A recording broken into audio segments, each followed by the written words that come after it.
If somehow you were able to be airlifted directly or teleported directly from 1994 to 2024, you'd notice an awful lot of changes. Primary among them would be the internet. But the biggest change you'd probably notice about our public conversation is how white people were so openly attacked and denigrated. Yes, a racial group. So in 1994, you were about 30 years past the civil rights movement. And in 1994, the operating assumption of virtually everyone in the United States was the main lesson of the civil rights movement, of the letter from the Birmingham jail and the Edmund Pettus Bridge and all the different sacred moments that we grew up hearing about. The main lesson of those moments was it is immoral, in fact, unacceptable, to attack people on the basis of their race.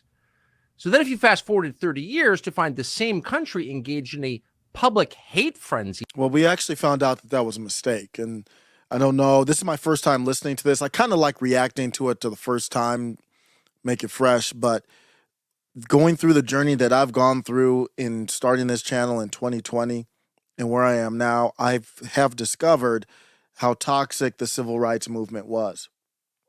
The only entity that should not be able to discriminate is the government.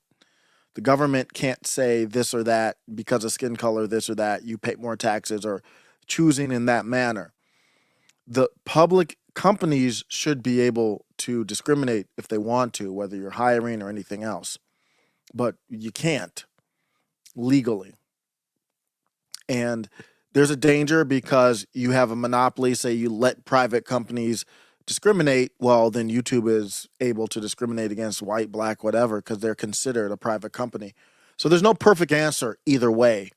But in a fair market system, in a true fair market, businesses should be, and even Google should be able to discriminate.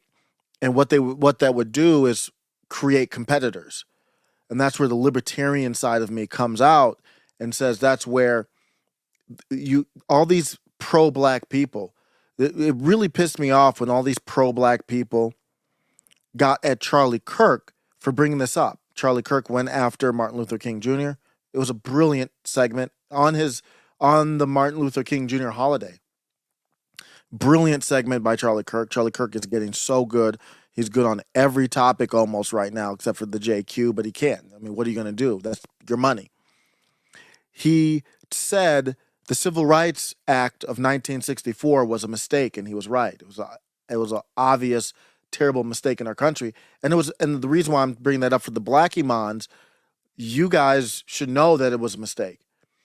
What the civil rights movement, and I like Martin Luther King Jr., don't get me wrong, I really like the mantra of peace. That's the number one thing I like about Martin Luther King Jr. The content of character is just, it's common sense. I don't need Martin Luther King Jr. for that. But he was a great orator and everything else. But the money, even though there was Jim Crow, and that was handed down from the government, and that shouldn't happen, money was flowing within black spaces before the Civil Rights Act. After the Civil Rights Act, what we saw was money leaving and going to your Amazons and your Walmarts and your big box stores, and your small businesses that were black owned didn't do well. Did slowly over time done because of the Civil Rights Act. Against people because of their race, you would find that bewildering. How did this happen? Of course, there would be the discrimination, the institutional racism of hurting people on the basis of their race in hiring, in admissions to schools, in federal contracting, in promotions. There would be all of that. But there would also be the public manifestation of it, of saying out loud, we just don't like you. You're not as good. You are morally defective because of your skin color. You say this about white people who founded the United States. I'm fine with that. I think everybody should be able to say that if that's how they feel.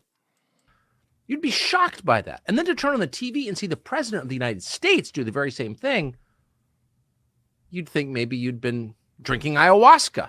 You'd see Joe Biden say things like this. History has thrust one more urgent task on us.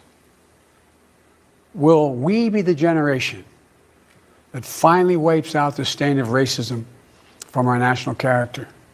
We've all seen the knee of injustice on the neck of Black Americans. Racism, nativism, fear, demonization have long torn us apart.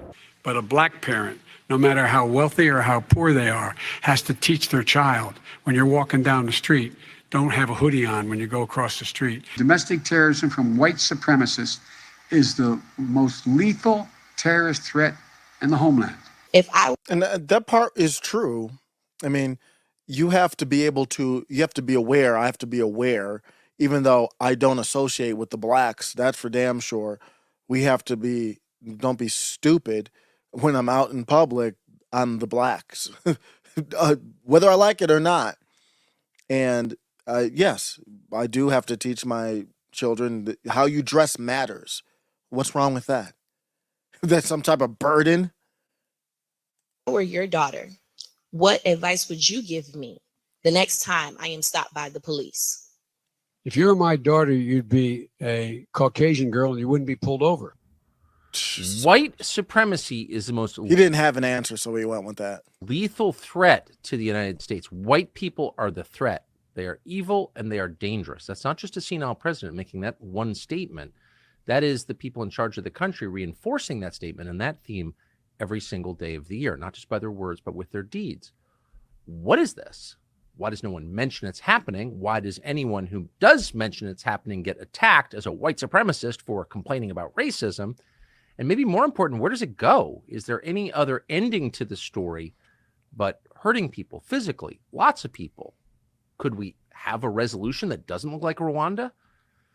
Jeremy Carl is an author who's thought a lot about this. Before we go to him, the big thing about this is, why do you think this channel I started this channel with a contract with Black America. I think that was the second video I ever did. The first video I did was also a black topic. I think it was Black Lives Matter with Jonathan, I forgot his name, the basketball player who is now in the political realm.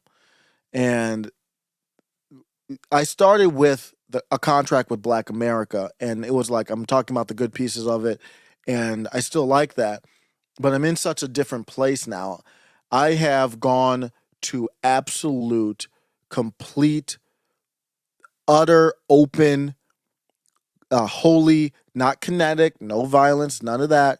We're talking about verbal, cultural, holy warfare with the blacks, because there are other things playing a role here, the JQ problem, but none of that could happen.